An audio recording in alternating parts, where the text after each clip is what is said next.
ان کے چہرے موتیوں کے ممبر انہیں عطا کرے گا اور ان کے چہرے چمک رہے ہوں گے اور انہیں کوئی خوف نہیں ہوگا, کوئی غم نہیں ہوگا. پوچھنے والے پوچھیں گے کہ یہ کون لوگ ہیں؟ تو میرے آقا نے فرمایا, اس وقت یہ آیت پڑھ کر کے حضور نے فرمایا الا ان اولیاء اللہ لا خوف علیہم ولا هم یحزنون. یہ وہ لوگ ہیں کہ جو اللہ کے ولی ہیں, جنہیں اللہ نے غم سے دور کر دیا, خوف سے دور کر دیا. اب میرے پیارے آقا علیہ الصلوۃ والتسلیم کے پیارے دیوانوں, اس آیت کی روشنی میں ہمیں 4 باتیں پتہ چلی. پہلی 2 باتیں یہ کہ جو اللہ والا ہوگا وہ بے خوف ہوگا اور بے غم ہوگا, وہ کبھی غم زدہ نہیں ہوگا بلکہ بے غم ہوگا. اور دوسری 2 باتیں یہ پتہ چلی کہ جو ولی ہوگا وہ ایمان والا ہوگا, بے ایمان کبھی ولی نہیں بن سکتا. اور بے عمل نہیں ہوگا بلکہ وہ با عمل ہوگا, نمازوں کا پابند ہوگا, شریعت کا پابند ہوگا. یہ 4 باتیں ایک ولی کے اندر ہونا ضروری ہے جو قرآن نے بیان کی. پہلے تو ایمان والا ہونا ضروری ہے, دوسرا نیک عمل کرنے والا متقی, اور پھر تیسرا بے غم ہو, بے خوف. اب یہاں پر میں صرف آپ کو مختصراً اشارہ دوں, خوف کیا ہے اور غم کیا ہے, ان دونوں چیزوں کو سمجھیں, پھر انشاءاللہ آپ کو مقام ولی سمجھ میں آئے گا, شان ولی سمجھ میں آئے گی. خوف کس بات کا ہوتا ہے اور غم کس بات کا ہوتا ہے؟ دیکھیے, کچھ لاس ہو گیا, ماں مر گئی, بیوی مر گئی, باپ مر گیا, دادا مر گیا, لاس ہو گیا, نقصان ہو گیا, تکلیف ہو گئی, تو آدمی اس کے غم کو لے کر دل میں بیٹھ جاتا ہے. پھر اور کس بات کا غم ہوتا ہے؟ اور اس بات کا غم ہوتا ہے کہ یار میں بی ڈی ڈی چال میں رہ رہا ہوں, کاش کہ میں ٹوین ٹاور میں رہتا.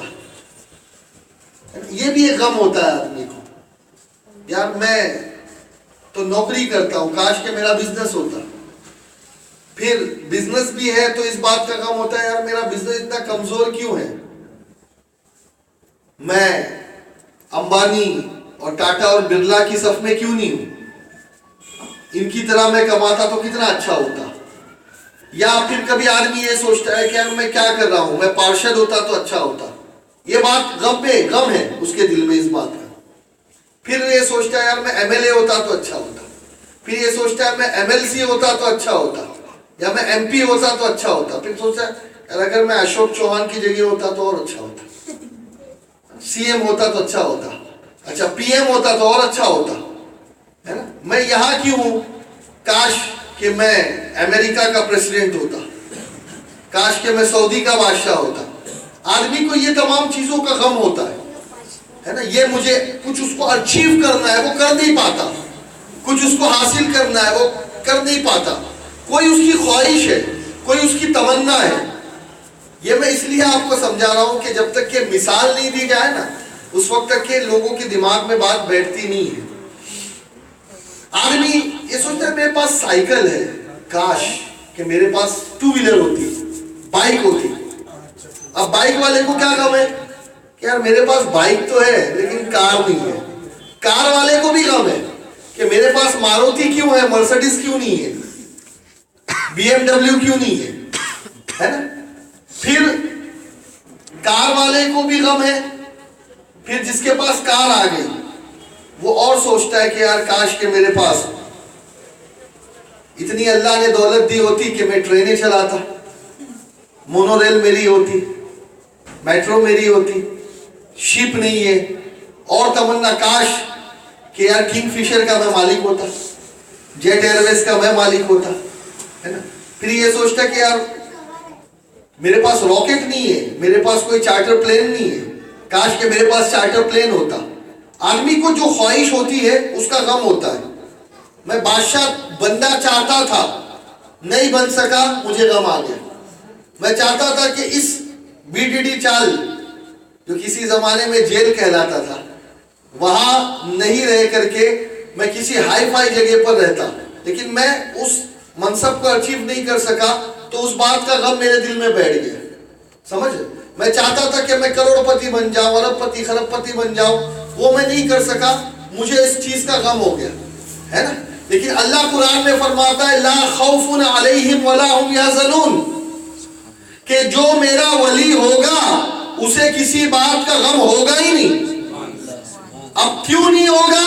اس لیے کہ ہم یہ سوچتے ہیں کہ میں بادشاہ بن جاتا, ہم بادشاہ بن نہیں پاتے تو ہمارے دل میں اس کا غم بیٹھ جاتا ہے. لیکن اللہ نے ولی کو وہ شان عطا کی ہے کہ ولی اتنا سپریمو ہوتا ہے کہ بادشاہ بھی اس کے قدموں کے نیچے ہوتا ہے. اسی لیے آپ دیکھیں کہ میرے خواجہ غریب نواز رضی اللہ تعالیٰ عنہ کی مزار جو آج اجمیر میں موجود ہے, جب لارڈ کرنل آیا تھا تو اس نے یہی کہا تھا I saw one grave in holy city Ajmer in India who is ruling the heart of people. اس نے کہا کہ میں ہندوستان میں, جب وہ گیا انگلینڈ لوٹ کر کے, تو اس نے کہا میں نے ہندوستان میں ایسی قبر دیکھی ہے کہ جس قبر کا حال یہ ہے کہ جو لوگوں کے دلوں پہ حکومت کرتی ہے, اور وہ قبر اجمیر میں خواجہ غریب نواز کی ہے. آپ دیکھیے کوئی بھی پرائم منسٹر بنے, کوئی بھی پریسیڈنٹ بنے, مجھے ایمانداری کے ساتھ بتاؤ وہ غریب نواز کی چوکھٹ پہ جاتا ہی ہے, جاتا ہے, بڑے سے بڑا. کیوں جاتا ہے؟ کیونکہ اس کو معلوم ہے کہ میں جس پوسٹ پر ہوں اس سے بھی بڑی پوسٹ پر وہ ہے جو اس قبر میں لیٹا ہوا. اللہ والوں کو غم نہیں ہوتا, اللہ والوں کو کسی بھی چیز کا غم نہیں ستاتا, اس لیے کہ غم اس کو ہو کہ وہ کچھ چاہے اسے نہ ملے. اللہ اپنے ولیوں کو سب کچھ عطا کر دیتا ہے. یعنی اللہ کے خزانے کے مالک اگر کوئی ہے اس زمینوں پہ تو وہ اللہ والے ہیں. ہم سوچتے ہیں کہ یار کاش کہ میرے پاس چارٹر پلین ہوتا. اللہ والوں کی شان یہ ہے کہ وہ پلک جھپکتے کہاں سے کہاں پہنچ جاتے ہیں اللہ کی عطا سے. اب آپ کہیں گے یار یہ تو بیکار کی باتیں, یہ تو صرف قصے کہانی کی باتیں, یہ محبت میں پتہ نہیں یہ سنی کچھ بھی بول جاتے. بھائی ہم اندھی محبت نہیں کرتے. ایک چیز یاد رکھیں, الحمدللہ جو باتیں میں کہہ رہا ہوں ایک ایک بات قرآن میں موجود ہے, اس لیے مانتا ہوں میں, اور اسی لیے آپ کو بھی بتا رہا ہوں. اللہ کا ولی پلک جھپکتے کیا نہیں کر سکتا.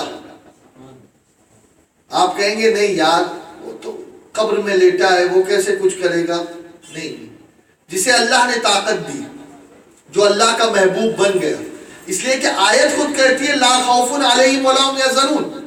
اسی لیے اللہ کا ولی کسی سے خوف بھی نہیں کھاتا, اکیلے کہیں بھی نکل جاتا ہے, اسے کسی کا خوف ہی نہیں, ڈر ہی نہیں ہے. اللہ والے کبھی ڈرتے نہیں اور کبھی غم نہیں کرتے. آپ دیکھیں, آئیے قرآن شریف کی طرف ہم بڑھتے ہیں. قرآن مقدس میں ایک واقعہ ہے, آپ ترجمہ پڑھیے گا انشاءاللہ آپ کو معلوم پڑے گا. غالباً سورہ نمل میں, کیا نام ہے سورہ کا؟ سورہ نمل, اور یہ 90 یا 10ویں پارے میں ہے سورہ نمل. اس میں اللہ تبارک و تعالیٰ نے حضرت سلیمان علیہ السلام کا واقعہ بیان کیا. اچھا, نمل کہتے ہیں چیٹی کو. نمل کس کو کہتے ہیں؟ اینٹ ہوتے نا, چیٹی, کالی مونگی ہم جس کو کہتے ہیں. چیٹی کے نام کی پوری صورت ہے, اس کے اندر یہ واقعہ موجود. اب واقعہ غور سے سنیے, تب جا کر کے آپ کو اندازہ ہوگا کہ اللہ والوں کا پاور کیا ہوتا ہے. جو ولی ہوتے ہیں اللہ کے, ان کو اللہ کیسی شکتی دیتا ہے کہ جس شکتی کے آگے شکتی مان بھی فیل, سپرمین بھی فیل.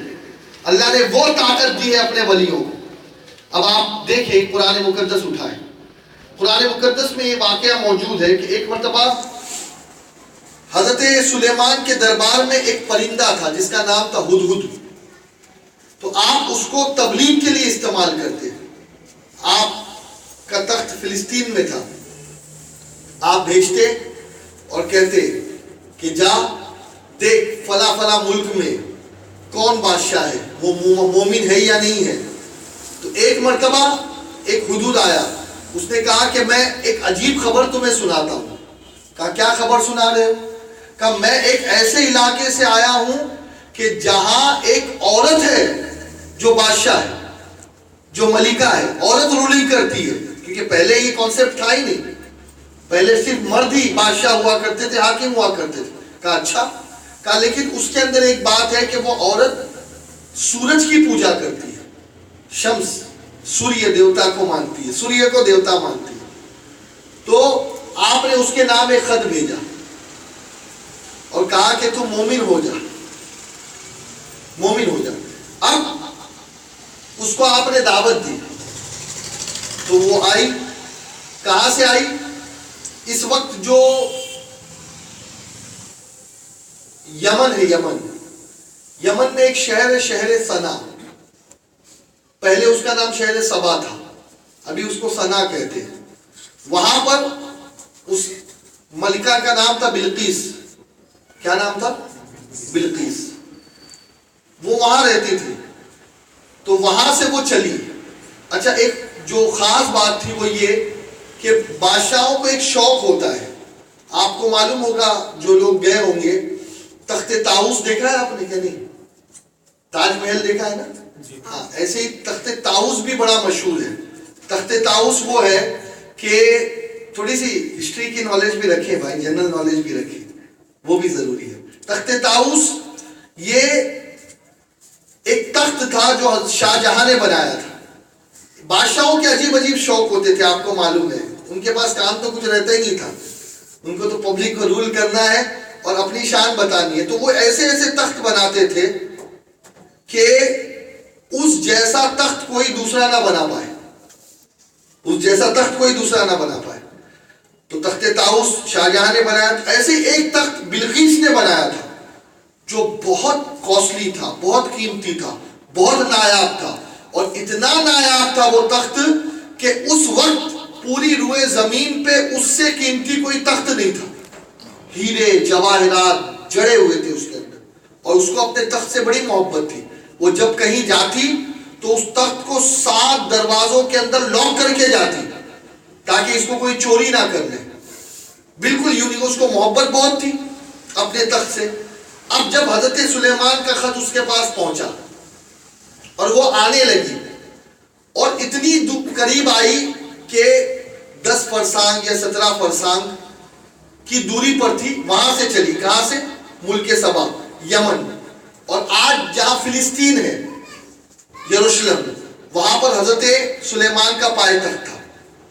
وہ وہاں سے چلی ہزاروں کلومیٹر دور. کل آپ گوگل ارتھ پہ سرچ کر لینا، یمن سنا ٹو جروسلم، تو آپ کو ڈسٹینس پتا چل جائے گا. اب وہ وہاں سے چلی، ملکہ بلقیس ابھی مسلمان نہیں ہوئی ہے، وہ وہاں سے چلی. اب آپ کو معلوم ہے کہ اللہ تعالیٰ اپنے نبیوں کو معجزے دے کر بھیجتا ہے. کیوں معجزے دے کر بھیجتا ہے؟ تاکہ جب وہ معجزے دکھائے تو لوگوں کو اس بات پر کامل ایمان ہو کہ نہیں، ہاں یہ اللہ کے نبی ہیں، ہے نا؟ اس لیے اللہ. اب حضرت سلیمان علیہ السلام کے قریب جب وہ آنے والی تھی تو حضرت سلیمان کو ایک چیز یاد آئی، اور انہوں نے اپنے درباریوں سے مشورہ کیا، اے میرے درباریوں، کیا تم میں کوئی ایسا ہے جو تخت بلقیس کو یمن سے ابھی میرے پاس حاضر کرے؟ آپ دیکھیں قرآن میں موجود ہے یہ تخت بلقیس. کہاں ہے؟ یمن میں، ہزاروں کلومیٹر دور. حضرت سلیمان فلسطین میں بیٹھے ہوئے کہہ رہے کون ہے جو ابھی حاضر کرے؟ تو ایک جن کھڑا ہوا، خبیث جن تھا، کھڑا ہوا، کہا حضور مجھے اجازت دے. جنات بھی آپ کے غلام تھے، خادم تھے. کہا حضور مجھے اجازت دے، میں ابھی جا کر کے اس تخت کو لے کر آتا ہوں، لیکن مجھ کو اتنا ٹائم چاہیے کہ اس محفل کے ختم ہونے سے پہلے، بھائی جیسے اگر میں کہوں کہ یہ محفل کے ختم ہونے سے پہلے 1-2 گھنٹے تو لگ ہی جائیں گے. اب حضرت سلیمان علیہ السلام نے کہا نہیں، کیا کوئی ایسا ہے جو اس سے بھی پہلے حاضر کرے؟ کہہ دو سبحان اللہ ذرا. یہ قرآن کے واقعات سنا رہا ہوں بھائی، لیلا مجنو کی کہانی نہیں کہ کل کو جا کر آپ بول دو کہ یار وہ پتہ نہیں کیا کیا بول رہے تھے. نہیں، قرآن کے اندر ہے. حضرت سلیمان علیہ السلام نے کہا کون ہے جو اس تخت کو پلک جھپکنے سے پہلے میرے پاس لے کر آئے؟ تو ایک کے ولی کھڑے ہوئے. ان کا نام تھا آصف بن برخیہ, جو حضرت سلیمان علیہ السلام کے دربار کے ولی تھے. کہا حضور میں حاضر کر سکتا ہوں. اور فرماتے اسی وقت پلک جھپکنے سے پہلے, انہوں نے کیا کہا, آپ پلک نہیں جھپکو گے اس سے پہلے حاضر کر دوں گا. بھائی دیکھو یہ بات عقل میں آتی ہے کیا؟ عقل میں آتی ہے؟ میں آپ سے یہ کہوں کہ آپ وہ انڈیا میں اور یہاں سے تقریباً آپ سمجھ لو کہ چلو ایران میں, کوئی چیز ایران میں اتنا ڈسٹینس تو ہوگا, اور میں کہوں پلک جھپکنے سے پہلے ایران سے یہ چیز لے آؤ, پاسبل ہے؟ نہیں. لیکن قرآن میں ہے یہ. آصف بن برخیہ نے کہا کہ ہاں میں پلک جھپکتے, اور کہا نہیں بلکہ پلک جھپکنے کے بعد جب دیکھا حضرت سلیمان نے تو وہ تخت سامنے تھا. بولو نا سبحان اللہ. تخت سامنے تھا. حضرت سلیمان علیہ السلام نے دیکھا تخت سامنے ہے. اب بلقیس آ گئی. اب بلقیس کچھ کہنے سے پہلے ہی چکرا گئی, تخت کو دیکھنے لگی. ارے یہ کیا, میں یہاں ہوں, تخت میرا وہاں, یہ کہا پہچانتی اس تخت کو؟ کہا میرا یا میرے جیسا؟ کہا میرے جیسا نہیں, تیرا ہی تخت ہے. اور یہ اللہ کی شان ہے. یہ اللہ نے طاقت دی اپنے بندوں کو کہ وہ چاہے تو پلک جھپکتے یہ کر لے. اب یہاں پر 2-3 چیزیں, واقعہ ہو گیا ختم. اب میں آپ کو 2-3 چیزیں بتاتا ہوں. نمبر 1, ایک ولی ہے جو ولی سلیمان کے دربار کا ولی ہے, اور ایک ولی وہ ہے جو محمد کے دربار کا ولی ہے. ایک ولی وہ ہے جو سلیمان کی امت کا ولی ہے, اور ایک ولی وہ ہے جو حضرت رسول کریم محمد مصطفیٰ کی امت کا ولی ہے. یہ چیز ہمیشہ یاد رکھو کہ حضور سب سے افضل, حضور کی امت ہر امت سے افضل ہے نا, اور حضور کی امت کے ولی ہر امت کے ولی سے افضل, اور حضور کی امت کے ولی ہر امت کے ولی سے زیادہ پاورفل. اب میں یہ کہتا ہوں کہ جب سلیمان کے دربار کے ولی پلک جھپکنے میں تخت بلقیس حاضر کر سکتے ہیں ہزاروں کلومیٹر, تو حضور کی امت کے ولی پلک جھپکنے میں اللہ کی عطا سے جو چاہے وہ کر سکتے ہیں. یہ قرآن سے ثابت ہے. اور سنو, وہ آصف بن برخیہ امت سلیمان کے ولی ہے, اور غوث اعظم اس امت کے ولی ہے. اگر وہ کہیں کہ اگر میرا کوئی مرید مشرق میں ہے اور میں مغرب میں ہوں, اور میرے مرید کی سطر کھل جائے تو میں اسے ڈھانپ لیتا ہوں, تو یہ کوئی غلط نہیں ہے, بلکہ یہ بھی قرآن سے ثابت ہوگا.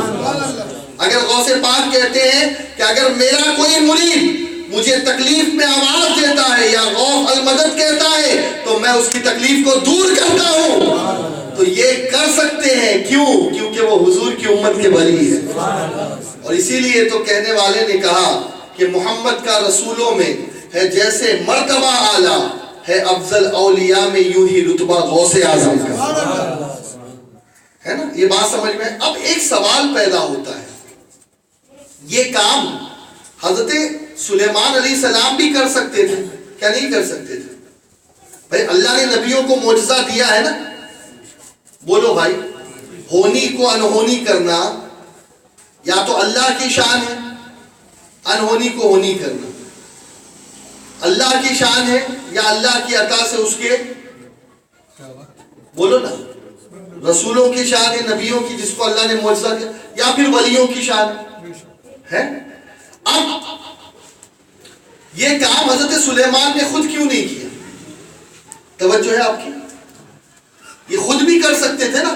یہ کہنے کی کیا ضرورت ہے؟ پھر مثال کے طور پہ مجھ کو پیاس لگی تو میں خود بھی پانی ڈال کر پی سکتا ہوں, لیکن میں آپ کو کیوں بول رہا ہوں؟ کیوں بول رہا ہوں میں؟ اب دیکھیے اس کی وجہ میں آپ کو بتاتا ہوں. حضرت سلیمان علیہ السلام نے خود کیوں نہیں کیا, اور اپنے درباری کو کیوں کہا؟ اپنے امت کے ولی کو کیوں کہا؟ اس لیے کہا کہ دیکھو جب ولی اتنا پاورفل ہے تو نبی کتنا پاورفل ہوگا. یہ تمہارے دماغ میں بیٹھ جائے کہ یہ کام تو ولی کر سکتا ہے، امت کا ایک ادنا ولی کر سکتا ہے، تو پھر سلیمان کی طاقت کیا ہوگی؟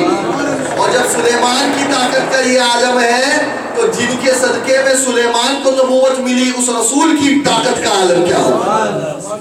تو یہ ایک طاقت دکھا. جب ان کے گدا بھر دیتے ہیں شاہان زمانہ کی جھولی، محتاج کا جب یہ عالم ہے مختار کا عالم کیا ہوگا؟ ارے چاہے تو اشاروں سے اپنے کایا ہی پلٹ دے دنیا کی، یہ شان ہے خدمت گاروں کی، تو سردار کا عالم کیا ہوگا؟ ارے نبیوں کی بارگاہ میں جو خدمت گزار ہے نا، وہ پلٹ جھپکتے دمے زدن میں کیا سے کیا کر دے، کیا سے. اچھا میں یہ کہتا ہوں وہ چیز اگر اس وقت پوسیبل تھی تو کیا آج امپوسیبل ہو گئی؟ ارے جو کام اللہ نے سلیمان کے امتی سے کرایا وہ کام اگر محمد کے امتی سے کرائے تو بھی کوئی اس میں دو رائے نہیں، بلکہ جب ان کا امتی کر سکتا ہے تو اس دور کے ولی بھی پلٹ جھپکتے ہی کیا سے کیا کر سکتے ہے یا نہیں؟ تو ایک چیز یہ. اچھا دوسری بات یہ کہ حضرت سیدنا سلیمان علیہ السلام نے یہ جو کام کرایا، پہلے کھڑا ہوا تھا جن. کیا ہوا تھا؟ آج لوگ جنوں سے بہت ڈرتے ہیں، یار اس پہ جن آ گیا، اس پہ جن آ گیا، اس پہ جن آ گیا. میں کہتا ہوں یہ سب نان سینس باتیں، نان سینس باتیں، یعنی ڈرنے کی ضرورت نہیں ہے اس میں. کیوں؟ کیونکہ جب جن کھڑا ہوا قرآن کہتا ہے تو اس نے یہ کہا کہ میں اس محفل کے ختم ہونے سے پہلے لا دوں گا. لیکن جب حضرت سلیمان علیہ السلام کی امت کا ولی خط کھڑا ہوا تو اس نے کہا پلک جھپکنے سے پہلے لا دوں گا. یہاں سے یہ بات پتا چلی کہ جو پاور ولی کو ہے وہ پاور جن کو بھی نہیں. اسی لیے تو ایک مرتبہ ایک خوبصورت لڑکی تھی، چھت پہ سے غائب ہو گئی.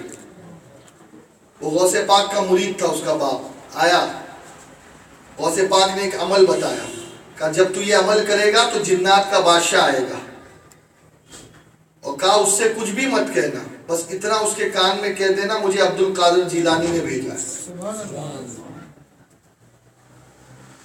اور پھر اپنا کام بتا دینا. اللہ اکبر.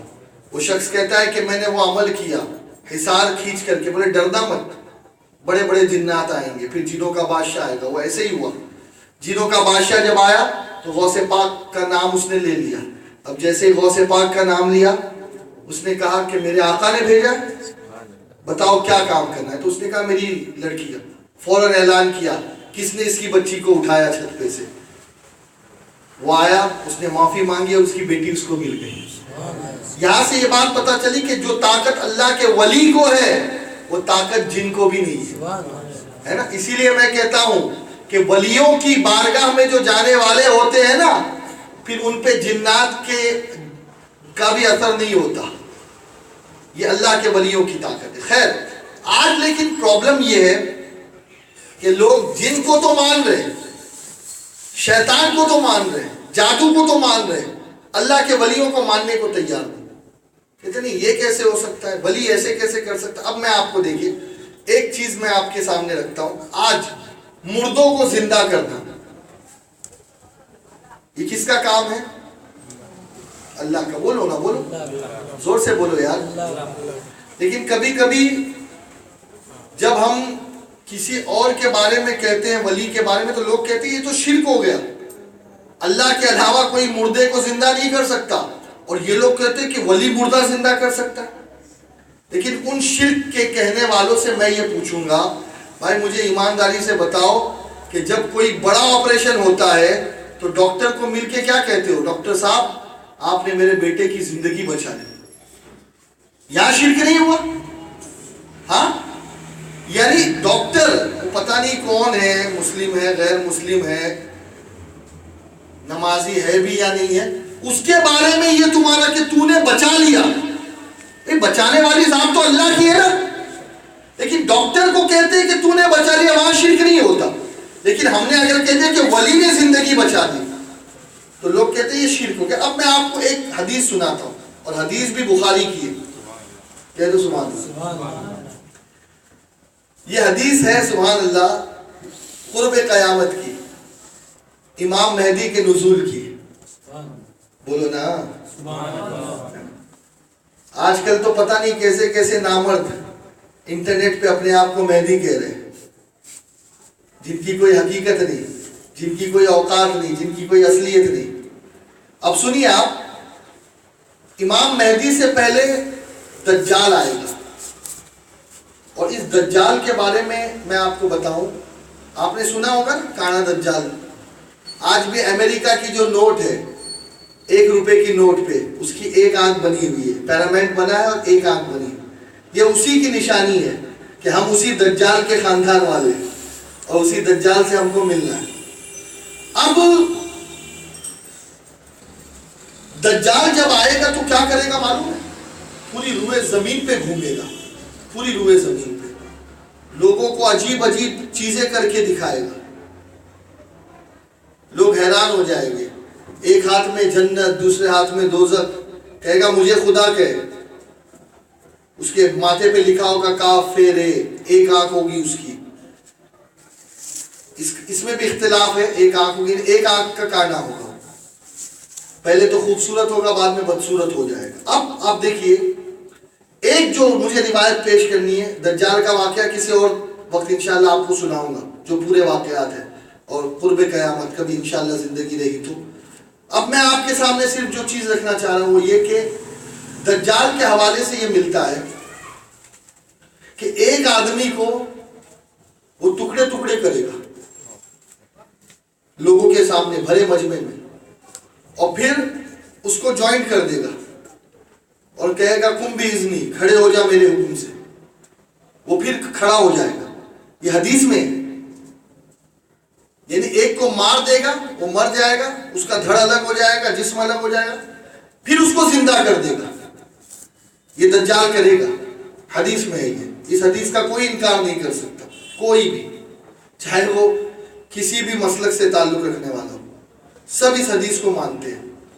اب جب دجال زندہ کرے گا وہ کھڑے ہو کے کیا کہے گا معلوم ہے؟ کہے گا اب تو مجھے مان لے. دجال کیا کہے گا؟ میں نے تجھے مارا، کہا. میں نے تجھے پھر زندہ کیا، کہا. اب تو مجھے خدا مان. کہے گا اب تو میرا ایمان اور زیادہ پکا ہو گیا. کیوں؟ کیونکہ میرے رسول نے پہلے ہی تیرے بارے میں بتا دیا تھا کہ تو ایسا کرے گا. اب تو میرا اور ایمان پکا ہو گیا. تو ہی وہ دجال ہے، میں تجھے نہیں مانتا خبیث. میں تجھے جو کرنا ہے کر. اب یہاں پر میں ایک سوال پوچھتا ہوں، دجال اللہ کا دوست ہے یا دشمن؟ بولیے نا پلیز. دوست ہے یا دشمن ہی ہے نا اللہ کا دجال. جو اپنے کو خدا کہہ رہا ہو، جو خدا کی ذات میں شریک ٹھہرا رہا ہو، وہ دشمن ہے نا اللہ کا، دوست تھوڑی ہے. اب وہ ایسا کرے گا، مردے کو زندہ کرے گا. حدیث میں ہے یا نہیں؟ بولو بھائی. میں آپ سے ایک سوال کرتا ہوں، اللہ اپنے دشمن کو طاقت دے سکتا ہے، غوث اعظم کو نہیں دے سکتا؟ ہاں؟ اپنے دشمن کو اللہ نے طاقت دی کہ وہ مردے زندہ کرے گا. قرب قیامت ہوگا ایسا. تو اللہ جو اپنے دشمن کو طاقت دے سکتا ہے وہ اپنے دوست کو بھی طاقت دے سکتا ہے. اور ہم تو یہ کہتے ہیں کہ اللہ نے طاقت دی، ولیوں کو اللہ نے طاقت دی. اب میرے پیارے آقا علیہ الصلوۃ والتسلیم کے پیارے ایمان ہیں. اور ایک دو باتیں میں آپ کو قرآن مقدس کے حوالے سے بتاؤں. توجہ ہے نا آپ کی؟ قرآن مقدس میں ایک آیت ہے، وہ آیت یہ ہے کہ حضرت سیدنا عیسیٰ علیہ السلام کی جو ماں ہے، جن کا نام ہے بی بی مریم. کیا نام ہے بولیے؟ بی بی مریم. دیکھیے ولیوں کی فضیلت قرآن بیان کرتا ہے. بی بی مریم جب نماز پڑھتی تھی نا، عبادت کرتی تھی، تو بی بی مریم کے محراب میں بے موسم پھل رکھے ہوتے. سبحان اللہ. بھائی جیسے ابھی مینگو کا سیزن چلا گیا, آف سیزن ہے نا, ہے نہیں ہے, آف سیزن. لیکن ابھی اگر مینگو آ جائے تو آپ کو حیرت ہوگی نا. کلنگر سیزن چلا گیا, آ گیا تو آپ کو حیرت. حضرت زکریا علیہ السلام کو حیرت ہوتی کہ اے مریم, اس پھل کا موسم نہیں ہے, یہ تیرے پاس کیسے آ گیا؟ تو معلوم ہے حضرت مریم کہتی ہے میرے اللہ کا فضل ہے, جسے چاہے روزی دے. اب حضرت زکریا کی عمر 80 سال ہو گئی تھی. ایک روایت میں ہے کہ 120 یا 110 سال ہو گئی تھی, اور ان کی بیوی 80 یا 90 سال کی تھی, لیکن ان کا اولاد نہیں تھی. اولاد نہیں. تو اس سے پہلے بھی دعا کرتے تھے, لیکن اب جب دعا کی تو وسیلہ لیا, ولی کا. اللہ کی ولیہ ہے نا حضرت مریم, وسیلہ لیا اور کہا اے اللہ, جب تو مریم کو بے موسم پھل دے سکتا ہے تو مجھ بوڑھے کو بھی اولاد دے سکتا ہے. تو ہر چیز پر قادر ہے. اس سے پہلے بھی دعا کرتے تھے لیکن دعا قبول نہیں ہوتی تھی, لیکن اب جب ولی کا وسیلہ لیا تو اللہ نے دعا قبول کر لی, اور پھر حضرت یحییٰ پیدا ہوئے. تو یہاں سے یہ بات پتا چلی کہ جب وسیلہ لیا جاتا ہے ولیوں کا, اور نبی بھی اللہ کے ولیوں کا وسیلہ لیتے تھے. آج اگر ہم جیسے لوگ کہ ہمیں وسیلے کی ضرورت نہیں, تو ڈائریکٹ جہنم میں جاؤ. اس لیے کہ وسیلہ تو اللہ کا قانون ہے, اللہ کا سسٹم ہے. اللہ نے وسیلے کا سسٹم بنایا ہے, اسی لیے اس نے پہلے ماں باپ کو رکھا, پھر ماں باپ کے بعد بچوں کو رکھا. وہ اللہ اگر چاہے تو بغیر ماں باپ کے بھی پیدا کر سکتا ہے انسانوں کو, اور اس نے کیا ہے. بغیر باپ کے حضرت عیسیٰ کو پیدا کیا, بغیر ماں باپ کے حضرت حوا کو اور حضرت آدم کو پیدا کیا نا. وہ اللہ قادر ہے, لیکن اس نے ماں باپ کا ذریعہ رکھا, کہا یہ مجھ رب کی سنت ہے. اور وہ قادر ہو کر بغیر وسیلے کے کوئی چیز بندوں تک نہیں پہنچاتا.